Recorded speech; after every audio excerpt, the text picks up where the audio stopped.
미국 남부 캘리포니아 대학의 심리학자인 제널드 젤리슨 교수님의 연구에 의하면 인간은 아주 사소하고 의례적인 말까지 포함해서 하루 평균 200회, 즉 8분에 한 번씩 거짓말을 한다고 합니다.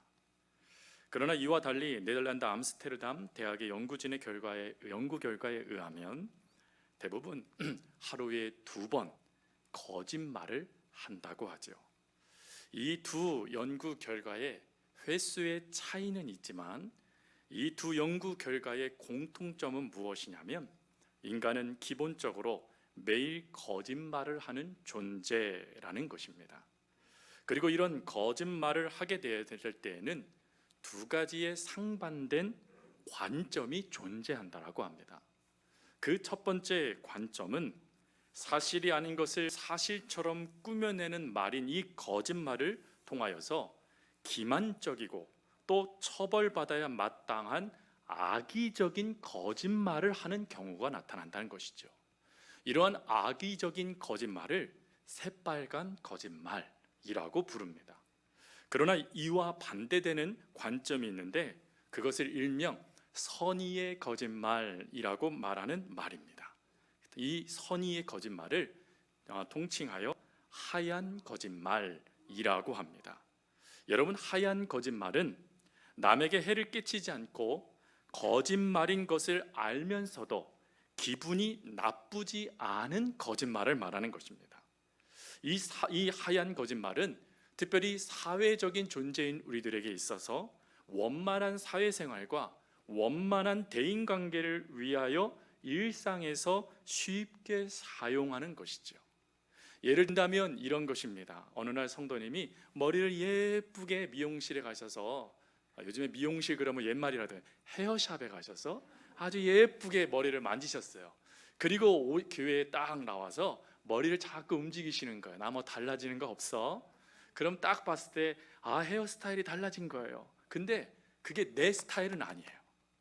나는 저렇게 안 깎을 텐데 라는 생각이 있지만 그에게 하얀 거짓말을 하는 거예요. 와, 세련돼 보인다 라고 말이죠. 속으로는 에이, 내 스타일 아니야 하는 마음이 있지만 그도 득이 되게 하고 나도 득이 될 생각에 이렇게 하얀 거짓말을 한다라는 것입니다.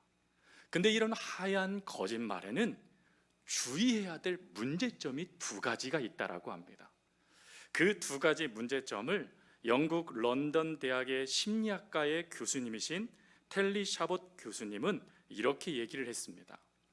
서로에게 득이 된다고 믿는 하얀 거짓말은 나쁘지 않다고 여기는 심리가 강화되는 문제가 발생된다.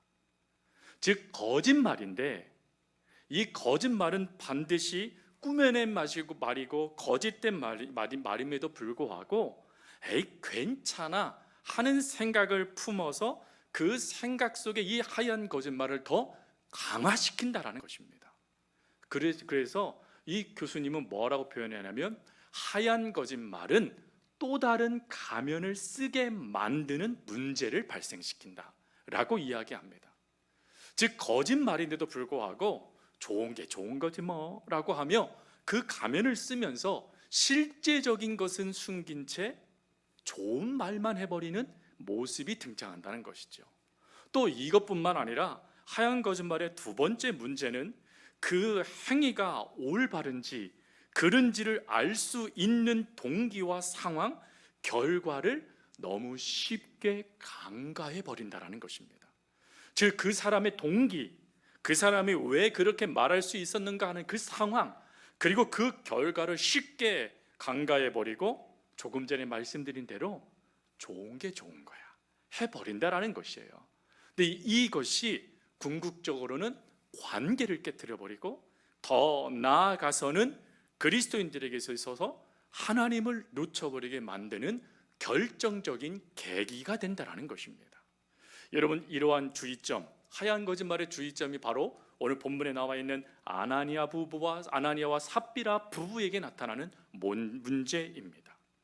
이들은 재산의 절반을 숨겼지만 재산의 절반을 하나님께 헌금으로 드리게 되어져요. 근데 그 드림이요, 교회와 이 부부 모두에게 득이 되는 것이었습니다. 특별히 초대교회가 하나님의 은혜 가운데 부흥하는데 1년에 1명, 2명 전도돼서 부흥하는 것이 아니라 한 주에 5,000명씩, 3,000명씩 그 수가 늘어나기 시작하는 것입니다. 그것뿐만 아니라 수많은 과부들도 있었고 소외된 고아들도 있었고 또 혼재된 이들도 참 많이 그곳에 있었습니다. 그러다 보니 그들을 물질적으로 도와줘야 될 구제에도 참 많은 돈이 필요했죠. 근데 그 모든 것들을 이 당시에 초대교회들이 자신의 것을 드림을 통하여 그 문제들이 해결되는 시점이었으니 재산의 절반을 하나님께 드렸으니 그 금액이 얼마나 컸겠습니까? 그러니 교회적으로도 이게 득이 되는 거예요. 수많은 사람들에게 물질을 흘려보낼 수 있기 때문에 말이죠. 또 이 부부에게도 득이 됩니다. 무슨 득이 되어지냐면 이 당시에 그렇게 드림을 통해서 사람들이 그들을 인정해 줬을 뿐만 아니라 사도들이 인정해 주는 자들은 그 교회에서도 영적 영향력이 대단했다라고 합니다. 그러니 자신들도 이런 영적 영향력의 중심에 설 수 있게 되어지니 그것이 얼마나 기뻤겠습니까? 그래서 교회도 득이 되고 나도 득이 되는 그 헌금을 지금 드린 것이에요. 하지만 결과가 어떻게 되었습니까? 결과는 그들이 매 맞는 정도가 아니라 그 부부 모두 생명을 잃게 되어집니다. 여러분, 조금 전에 말씀드린 대로 이 당시에 초대교회가 부흥하던 시점이었어요. 수많은 사람들이 예수 그리스도의 이름으로 구원을 받고 세례를 받으며 하나님의 자녀로 세워지는 은혜의 시간이었습니다. 근데 이런 은혜의 시간에 오늘 본문의 5절의 말씀과 또 읽지는 않았지만 5절 11절의 말씀처럼 왜 교회에 있는 많은 사람들이 두려워할 수밖에 없는 이 사건이 초대교회에 나타난 것일까 하는 것입니다. 여기에는 먼저 결론적으로 말씀을 드린다면 하나님의 말씀보다 세상의 것들이 나타나는 것을 하나님이 끊기 위함이었습니다. 요한일서 2장 16절 말씀, 요한사도는 이렇게 말합니다. 이는 세상에 있는 모든 것이 육신의 정욕과 안목의 정욕과 이생의 자랑이니 다 아버지께로부터 온 것이 아니요 세상으로부터 온 것이니라. 즉 하나님의 말씀으로 세워지고 있는 교회 공동체 안에 세상의 기준이 좋은 게 좋은 거지 뭐 하는 생각 속에 나타나지 않도록 하나님은 교정 작업을 하셨다라는 것입니다. 그래서 미리 그들을 두렵게 하는 사건이지만 이 사건을 통하여 예방주사를 놓아주신 거예요. 여러분, 예방주사 그러면 우리에게 피부로 와닿지요. 요즘에 코로나 관련된 사항들이 이제 점점점 완화 정책으로 나아가고 있지만 정부에서 한 가지 변화되지 않는 정책이 무엇이냐면 끊임없이 예방접종을 맞으라는 것입니다. 왜요? 준비하자라는 거예요. 물론 그 일 때문에 코로나에 걸리지 않는 것은 아니지만 덜 고통스러우니 좀 맞아서 예방하십시오라는 것입니다. 지금 그 은혜를 지금 하나님이 초대교회에 허락하신 거예요. 여러분, 초대교회 말로 가르치는 은혜도 참 귀한 은혜예요. 그러나 눈으로 직접 보는 역사가 나타나면 그들 가운데 이것은 확실한 예방주사가 되는 것입니다. 하나님의 말씀이 아닌 세상의 기준을 가지고 좋은 것이 좋은 거야 하면서 당연한 것처럼 여기고 나쁘지 않다라고 여기는 그것 하나님이 싫어하시는구나. 그 모습이 나타나면 나도 저 부부처럼 될 수 있겠구나 하는 생각이 이들 가운데 정확하게 자리 잡게 되어졌다라는 것입니다. 그래서 이것이 자리 잡게 되어지고 난 다음에 어떤 말씀이 이루어지냐면 하나님의 권능의 역사가 더 활발하게 나타났다라는 말씀이 기록되어집니다. 즉 이 사건을 계기로 초대교회 성도들이 말씀이구나, 내 생각이 아니구나, 내 기준이 아니구나, 하나님의 뜻대로 가야 되는 것이구나 하는 것이 분명해졌다라는 것입니다. 그것이 분명해지니 그 다음에 나타나는 모든 것이 하나님의 능력이고 성령의 역사이고 은혜의 부흥이 되더라는 것입니다. 여러분, 이러한 모습을 오늘 이 설 명절에 여러분 가족과 함께 기뻐하는 이 시간에 아유, 왜 또 목사님 두려운 말씀을 주세요, 기쁜 말씀을 주셔야지요 라고 하실 수 있겠지만, 여러분, 우리가 처음에 예배자로 살게 하셔서라는 이 예배자의 모습을 살핀 다음부터는 우리가 믿음으로 시작한다라면 어떤 것들을 끊어내야 우리가 올 한 해 믿음으로 마무리할 수 있지 않겠습니까 하는 그 말씀들을 드리고 있잖아요. 그 연속이기 때문에 오늘 이 말씀을 드리는 거예요. 여러분들에게 이 말씀을 드림을 통해서 아이고, 헌금 떼먹으면 나도 죽겠네, 이런 말씀을 드리는 게 아니에요. 오늘 말씀은 예방주사예요. 즉, 우리의 삶에 잘못된 것들이 나타나게 됐을 때 하나님은 이것에 대해서 어떻게 역사하시는가를 우리가 분명하게 들음을 통해 올 2023년도 우리가 믿음으로 시작하지 않습니까? 그런 믿음으로 시작하여 믿음으로 하나님 앞에 잘하였구나 라는 칭찬을 받기 위하여 우리 삶에 끊어내야 될 것들 미리 정리하여 어떠한 것도 하나님의 말씀보다 서지 않도록 우리가 준비해야 되지 않겠습니까? 그 말씀의 은혜가 바로 오늘 본문 아나니아와 삽비라를 통해 주시는 은혜예요. 우리가 은혜의 예방접종을 우리가 받는 것입니다. 그러면 예방접종을 받기 위해서 어떠한 것이 잘못되었는지를 살펴봐야 되겠죠.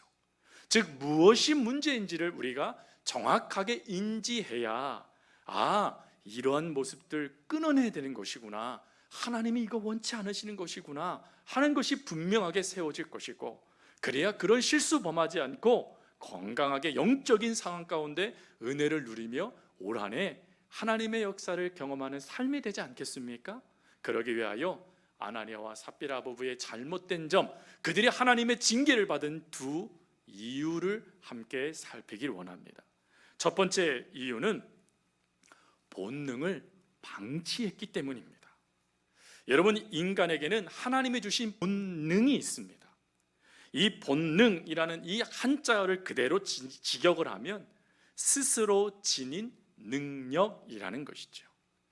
말 그대로 학습되지 않았는데 이미 내 안에 있는 능력을 말하는 것입니다. 이 능력을요, 영어로는 뭐라고 표현하냐면 instinct라는 단어로 씁니다. 이 instinct라는 단어를 번역해 보면 이 본능이 더 분명해져요. 뭐라고 번역되어지냐면 내부에서 자극을 주는 어떤 것, 즉 우리가 무엇을 할 때 끊임없이 내 안에서 자극을 준다라는 거예요. 그게 본능이라는 것입니다.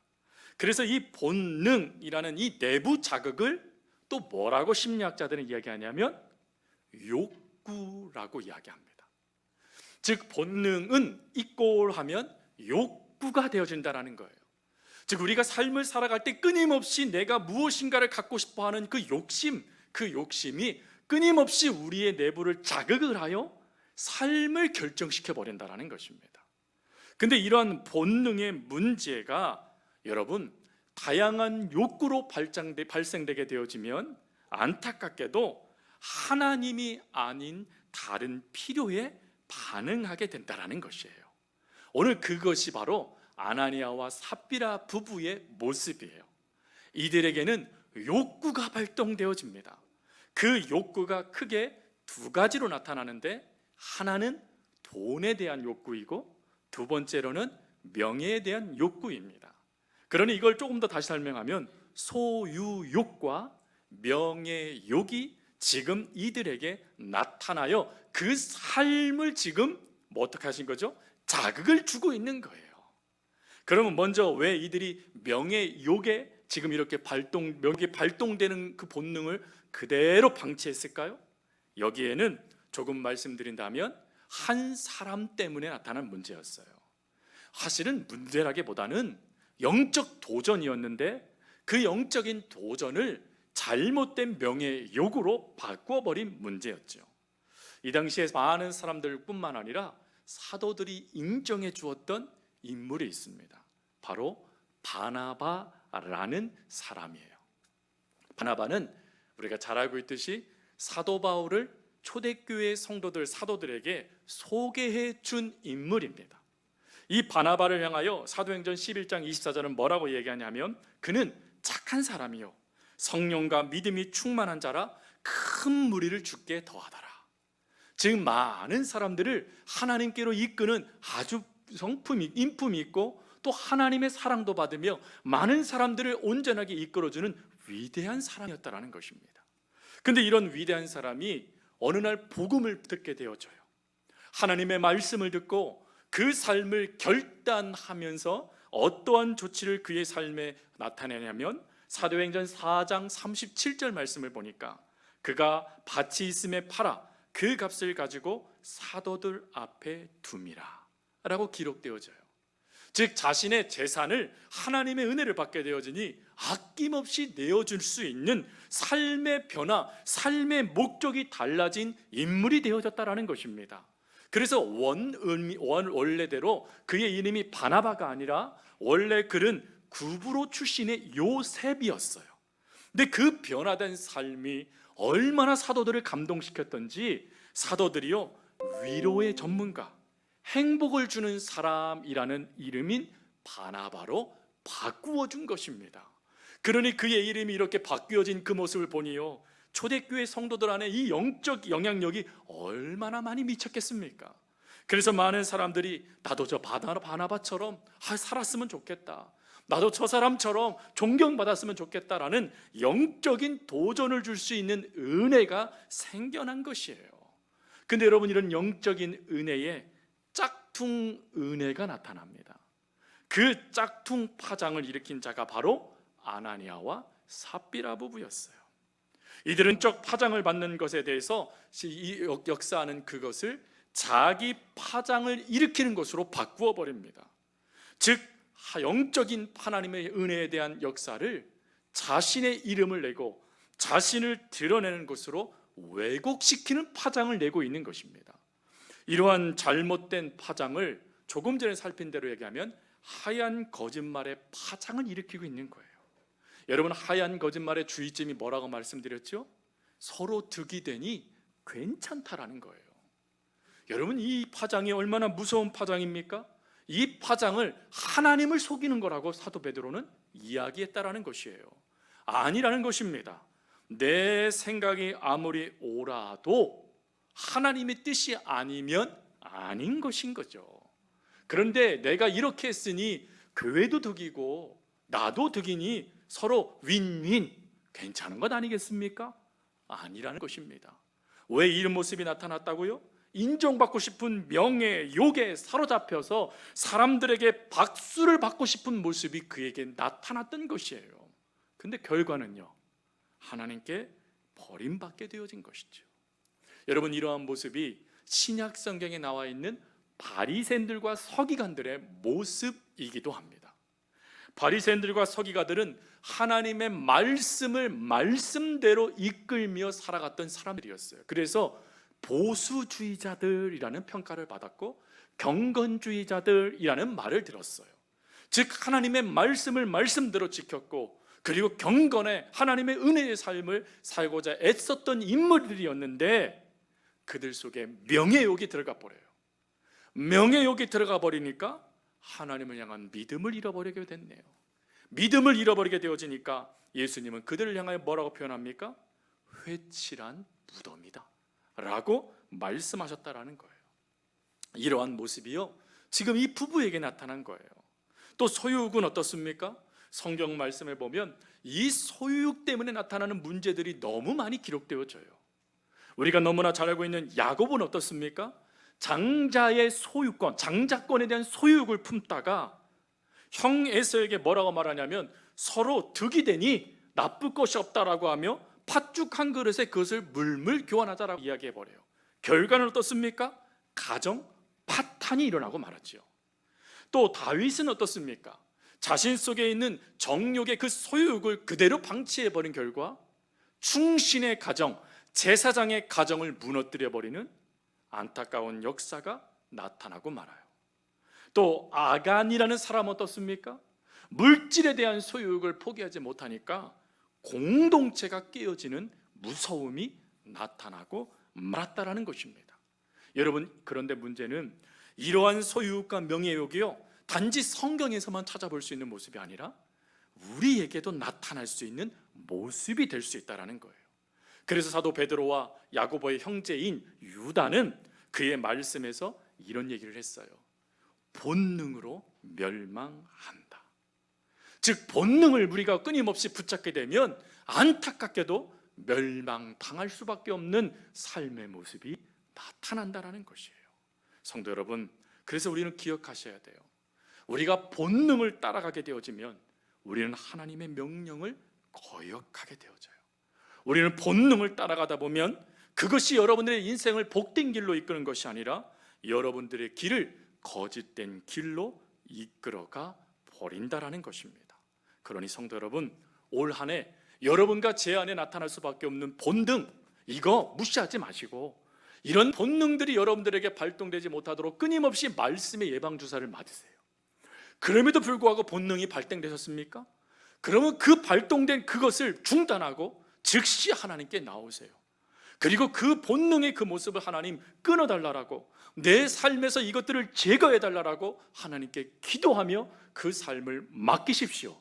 그럴 때 여러분과 저의 삶은 본능으로 멸망하는 삶이 아니라 바나바와 같이 하나님의 성령이 충만하여 많은 사람들에게도 인정받으며 하나님께 칭찬받는 귀한 성도의 삶이 되어지실 겁니다. 그러니 본능 방치하지 마십시오. 그리고 두 번째, 하나님보다 사람을 더 의식했기 때문이에요. 사실 우리는 사회적인 존재이죠. 이 사회적인 존재다라는 이 주제를 가지고요, 아리스토텔레스는 이런 말을 했어요. 인간은 공동체를 이루고 살려는 본성을 지닌 존재이다. 즉 우리는 혼자서 살 수 없는 존재라는 거예요. 우리는 함께 더불어 공동체를 이루어 소속감을 가지면서 살아갈 수밖에 없는 존재라는 것입니다. 그런데 이렇게 공동체를 이루며 함께 하다 보니까 두 가지의 결과가 나타났대요. 즉 공동체 안에서 우리가 삶을 살아가다 보니까 끊임없이 누군가의 시선, 끊임없이 누군가가 나를 향한 생각들을 의식하며 살 수밖에 없는 존재가 됐다는 것입니다. 근데 이렇게 의식하며 살다 보니까 두 가지의 모습이 우리 가운데 나타나는데, 그 첫 번째 모습은 긍정적인 결과의 모습이에요. 이 모습은 무엇이냐면 다른 사람이 나를 어떻게 생각할까라는 이 생각을 갖다 보니까 그 생각이요, 우리의 삶을 지켜주는 작은 울타리가 됐다는 거예요. 이렇게 살면 안 되겠지, 하나님이 이거 원하시지 않겠지, 성도들 안에서, 그리스도의 몸된 교회 안에서 내가 이렇게 살아야 되겠지 하면서 작은 울타리가 되어져 우리의 삶이요 어긋나지 않도록, 좀 그것이 방종되듯이 우리의 삶이 무너지지 않도록 지켜주는 울타리가 되어줬다라는 거예요. 근데 문제는 부정적인 결과라는 거예요. 이 부정적인 결과는 다른 사람의 눈에 비친 나를 지나치게 의식하는 거라는 겁니다. 지나치게 그것을 의식하다 보니까 그들의 눈치를 살피는 거예요. 눈치를 살필 뿐만 아니라 그들의 시선에 비친 나를 두려워하는 것입니다. 나를 두려워하다 보니까 정작 나 자신을 되돌아보지 못하고 다른 사람에게 보여지는 다른 사람에게 보여지는 또 다른 배우의 모습과 같은 그 모습을 보이게 되어진다는 거예요. 그러다 보니 어떻습니까? 내가 사라져버려요. 내가 사라지는 것도 문제인데 더 나아가서 우리들이 바라봐야 될 이신 하나님을 놓치게 만들어버린다는 것입니다. 여러분, 이 모습이요 사무엘상 15장에 나와 있는 사울왕의 모습이에요. 하나님은 사울왕에게 아말렉을 진멸하고 그 모든 그 생명, 코로 숨쉬는 모든 생명을 멸하라라고 명령을 내리세요. 근데 사울왕이 아말렉을 정복하여 아말렉인들은 진멸했는데 문제는 살찌고 문제가 없는 동물들은 그대로 살려둬 버려요. 그때의 그 모습을 하나님이 사무엘에게 알려주셔서 사무엘을 사울왕에게 보내십니다. 그리고는 사울왕이 즉시 사무엘이 사울왕을 보자마자 즉시 뭐라고 말하냐면, 어찌 하나님께 죄를 졌습니까? 불순종하였으니 하나님이 이것을 죄로 여기십니다 라고 하여 그에게 그 삶의 잘못된 모습, 그것을 지적하며 돌이킬 수 있는 기회를 주어요. 근데 이때 사울 왕이요 이런 말을 해요. 사무엘상 15장 24절에 사울이 사무엘에게 이르되 내가 범죄하였나이다. 이 다음이 중요한 거예요. 내가 여호와의 명령과 당신의 말씀을 어긴 것은 내가 백성을 두려워하여 그들의 말을 청종하였음이니이다. 무엇이죠? 백성들의 마음을 잃기를 두려워하여 하나님의 말씀을 버렸다라는 거예요.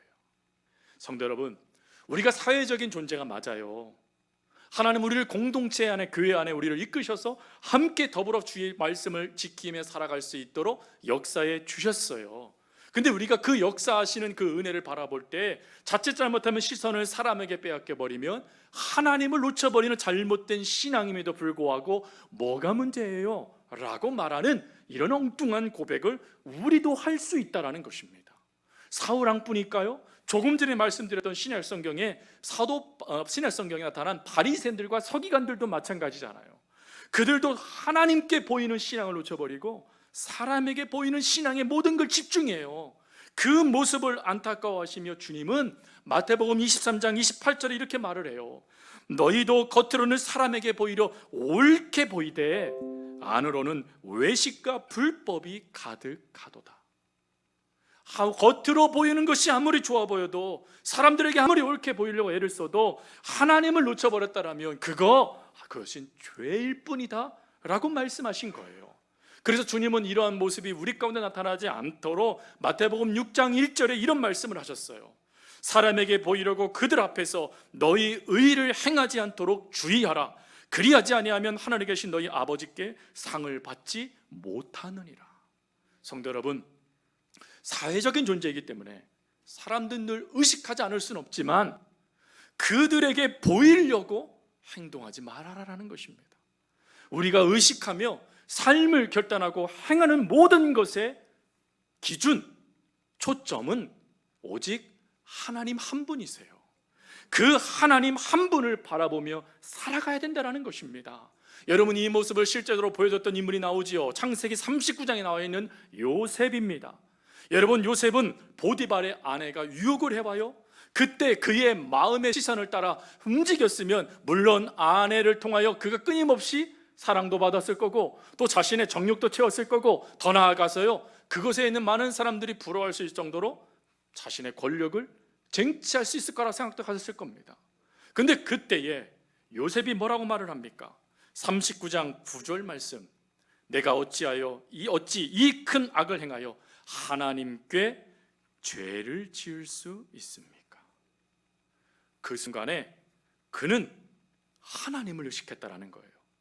즉 자신의 눈앞에 보이는 사람, 자신의 유혹하고 있는 그 보디발의 아내의 초점, 시선을 맞춘 게 아니라, 그래서 하얀 거짓말처럼 서로 득이 되겠네요, 윈윈 하는 그것이 아니라, 내가 비록 손해를 보더라도 나는 하나님을 의식하는 자입니다, 나는 하나님을 믿는 자입니다 라고 하며 그 순간에 내가 바라봐야 될 이신 하나님을 놓치지 않았다라는 것이에요. 여러분, 여기에서 믿음을 우리는 이렇게 정의할 수 있어요. 믿음은 모든 삶에 하나님을 의식하는 것이다. 여러분, 올 한 해 여러분들의 믿음에 도전을 받는 일들이 발생되실 거예요. 또 여러분들의 믿음에 끊임없이 유혹되는 일들도 나타날 수 있어요. 근데 그때마다 우리들이 기억해야 될 것, 우리의 시선, 우리의 믿음의 대상은 오직 하나님 한 분밖에 없다. 그 하나님만 바라보면 나는 살아갈 것이다 라고 하며 그 삶을 하나님 앞에 끊임없이 되새김질하십시오. 그리고 기도하세요. 뭐라고요? 하나님, 믿음을 놓쳐버리는 일들이 발생되기 이전에 하나님을 의식하는 믿음이 발동되게 해주세요. 끊임없이 하나님을 의식함을 통하여 제 삶이 하나님이 기뻐하는 삶으로 결론짓게 해주세요. 여러분, 우리가 기도할 수 있어야 됩니다. 이 모습을 가지고요 살았던 위대한 인물 한 명이 있어요. 그가 바로 프랭크 루박이라는 교수예요. 프랭크 루박 교수님은 전 세계 문맹 퇴치 운동을 일으켰던 분이십니다. 근데 그 문명 퇴치 운동을 일으켰던 이분에게 그 문맹 퇴치보다 더 큰 소원이 하나가 있었답니다. 그 소원을 그가 끊임없이 일기로 적었는데 한마디로 요약하면 하나님 의식하기였어요. 그는 그 기도문에 고백 가운데 이런 고백을 했습니다. 하나님, 깨어있는 매 순간마다 하나님을 의식하려고 애쓰겠습니다. 저는 매 순간 하나님을 제 안에 모시는 일을 잘 해내고 싶습니다. 저는 모든 생각을 하나님과 의논하고 싶습니다. 하나님, 제 모든 생각과 모든 것을 하나님께로 가져갑니다. 저를 가르쳐 주시고 언제나 하나님과 동행하게 하여 주옵소서. 하나님께 올해의 매 순간을 드립니다. 매 순간 하나님을 의식했다라는 것입니다. 여러분, 성도 여러분, 올 한 해 우리의 인생이요, 믿음으로 시작하여 믿음으로 결론 줄 수 있는 길은 바로 하나님 의식하기를 잘하는 거예요. 매 순간 하나님을 의식할 때 우리 삶에 나타나는 본능 더 이상 방치되지 않습니다. 하나님을 의식하기 시작하면 더 이상 우리의 시선을 사람에게 뺏기지 않고 하나님께 모든 초점을 맞추며 믿음 안에 우리의 삶을 살아갈 수 있습니다. 그럴 때 사도 바울은 그런 성도들을 향하여 뭐라고 표현했냐면 고린도후서 10장 18절에 하나님께 칭찬받는 자라고 표현했다라는 것이죠. 성도 여러분, 칭찬받는 길 바로 여기에 있습니다. 올 한 해 이 두 가지 문제점들이 우리 가운데 나타나지 않도록 끊임없이 하나님을 의식하면서 말씀 안에 점검을 받으면서 이 모든 것들이 내려놔져 갈 때 하나님은 우리를 칭찬해 주시며 믿음의 사람이라 인정해 주실 것입니다. 그 삶을 끊임없이 살아낼 수 있는 우리 성도님들 되어줄 수 있기를 간절히 주님의 이름으로 부탁드립니다.